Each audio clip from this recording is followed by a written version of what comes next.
এই ঘর কার? এই ঘর আল্লাহ তাআলার ঘর। এই আল্লাহ তাআলার ঘরকে সুন্দর করার দায়িত্ব আপনার আমার। কথা বলেন ঠিক কিনা? আমি আর আপনি, আমার আপনার দায়িত্ব হলো আল্লাহ তাআলার ঘরকে সুন্দর করা। কথা বলেন ঠিক কিনা? এবং অনেকের মা বাবা দুনিয়া থেকে বিদায় হয়ে গেছে। কথা বলেন ঠিক কিনা? ওই মার কথা স্মরণ করে, বাবার কথা স্মরণ করে আল্লাহ তাআলার ঘরের জন্য আমরা যদি দুনিয়াতে দান করি, তাহলে এই দান কি বৃথা যাবে? আমাদের দান বৃথা যাবে না। ওই মার কবরে সদকায়ে জারিয়া যাবে। আমি যখন মরে যাব, যতদিন পর্যন্ত এই মসজিদ থাকবে, ততদিন পর্যন্ত আমার আপনার কবরে এর সওয়াব যাইতেই থাকবে। কথা বলেন ঠিক কিনা? এমন কোন বান্দা আছে আমি আমার মার জন্য, আমি আমার বাবার জন্য, আল্লাহ তাআলার ঘরকে সুন্দর করার জন্য 1000 টাকা দিলাম। লিল্লাহি তাকবীর, লিল্লাহি তাকবীর। ছোট্ট বাচ্চা তাকিম 2 দিন আগে তার তাকরিমের ছোট বোন হয়েছে। তার মা এবং বোন উভয় হাসপাতালে আছে, তাদের জন্য দোয়া চেয়েছে। আমরা দোয়া করি মা এবং মেয়েকে আল্লাহ রাব্বুল আলামিন সুস্থতার সহিত বাড়িতে আসার তৌফিক দান করেন। সকলে বলেন আমিন। আল্লাহ রাব্বুল আলামিন এই বাচ্চাকে নেক হায়াত দান করেন। সকলে বলেন আমিন। আর লিল্লাহি তাকবীর। হানিফ বলেন না? আয় রব্বুল আলামিন, তোমার আরেক বান্দা তোমার ঘরকে সুন্দর করার জন্য তোমার ঘরে 1000 টাকা দান করেছে। আয় রব্বুল আলামিন, দানকে কবুল করো, মঞ্জুর করো। সকলে বলেন আমিন। আয় রব্বুল আলামিন, যেই উদ্দেশ্যে দান করছে দানকে কবুল করো। আত্মীয় স্বজন যারা অন্ধকার কবরে, আয় রব্বুল আলামিন প্রত্যেকের কবরটাকে জান্নাতের উচ্চ মাকাম দান করে দেন। সকলে বলেন আমিন। আমিন আমিন আল্লাহ আমিন। দানকারীর জন্য আল্লাহ জামিন। কথা বলেন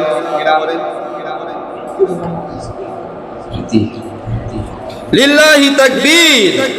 আয় রব্বুল আলামিন, তোমার এক বান্দা আয় রব্বুল আলামিন মন্ডল বাড়ির জামাই, আয় রব্বুল আলামিন তোমার ঘরকে সুন্দর করার জন্য 2500 টাকা দান করেছে। আয় রব্বুল আলামিন, দানকে কবুল করো, মঞ্জুর করো। সকলে বলেন আমিন। আয় রব্বুল আলামিন, ইয়া আল্লাহ, আত্মীয় স্বজন যারা অন্ধকার কবরে, আয় রব্বুল আলামিন প্রত্যেকের কবরটাকে জান্নাতের উচ্চ মাকাম দান করে দেন। সকলে বলেন আমিন। কি করলাম রে, কি করলাম, খালি হাতে কবর দেশে চলিলাম। কথা বলেন ঠিক কিনা? আমার আপনার খালি হাতেই যাওয়া লাগবে, ধন সম্পদ করে থাকবে। কথা বলেন ঠিক কিনা? বলি মার কথা স্মরণ করে, বাবার কথা স্মরণ করে, মনটাকে একটু নরম করে বলি, আমার মার জন্য, আমার বাবার জন্য 1000 টাকা দিলাম। এজন্য আমার শেষে দোয়া করবেন ইনশাআল্লাহ, সকলের জন্য দোয়া করা হবে। বলি 1000 টাকা। ওই যে দেখো ডাকিতেছে তোমায় কবরের মাটি, ও তোমার গহনা দিন ফুরাইয়া যাবে, গহনা দিন ফুরাইয়া যাবে, যৌবনে লাগবে বাতি। ওই যে দেখো ডাকিতেছে তোমায় কবরের মাটি। কথা বলেন কবরের মাটি আপনারা আমারে প্রতিদিন ডাইকা বলেন আনা জুলমুন আনা ওয়াহদুন, আমি অন্ধকার কবরের ঘর, আমি একাকিত্বর ঘর। দুনিয়া থেকে আসার আগে বান্দা আমল নিয়া কবরের ভিতরে আসবা। আমি আর আপনি যদি মসজিদের জন্য দান করি, আল্লাহ নবী সাল্লাল্লাহু আলাইহি সাল্লাম বলে আমার আপনার কবরে সদকায়ে জারিয়া আমল কিয়ামত পর্যন্ত যাইতে থাকবে। 1000 টাকা বেশি হলে 500 টাকা, বলে 500 টাকা। মার জন্য, বাবার জন্য 500 টাকা। মনটারে একটু নরম করেন, শয়তান তো ধোঁকা দিবে। কথা বলেন ঠিক না? শয়তান বলে দান করিস না, দান করিস না, দান করলে ধন কমে যাবে। কথা বলেন ঠিক কিনা? আল্লাহ নবী সাল্লাল্লাহু আলাইহি সাল্লাম বলে দুনিয়াতে কেউ যদি 1 টাকা দান করে, আল্লাহ রাব্বুল আলামিন দুনিয়াতেই তাকে 10 গুণ ফেরত দেয়। কয় গুণ? 10 গুণ দুনিয়াতেই ফেরত। 500 টাকা, বলি 500 টাকা মার জন্য, বাবার জন্য।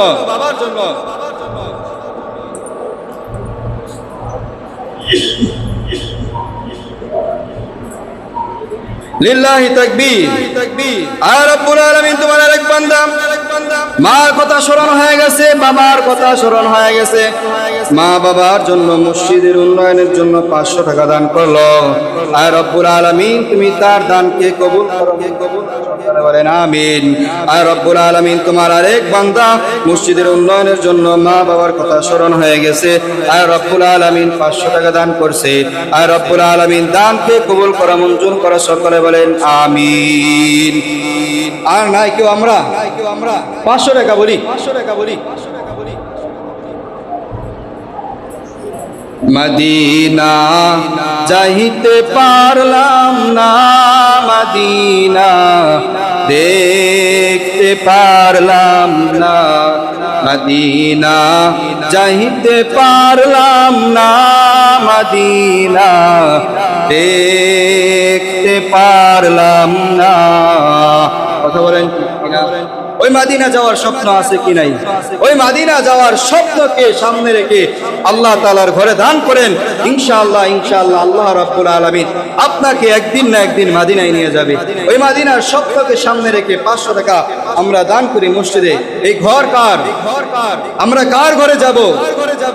আল্লাহ তাআলার ঘরে যাওয়ার জন্য সংকল্প করি আর আল্লাহ তাআলার ঘরে দান করি, আল্লাহ তাআলা খুশি হয়ে যাবে। কথা বলেন কিনা? 500 টাকা নাই, আল্লাহ রাব্বুল আলামিন সকলের দানকে কবুল করুক, মঞ্জুর করুক, সকলে বলেন আমিন। আমরা যারা সুন্নাত পড়ি না, 4 ওয়াক্ত ক্বাবলা জুমা পড়ি।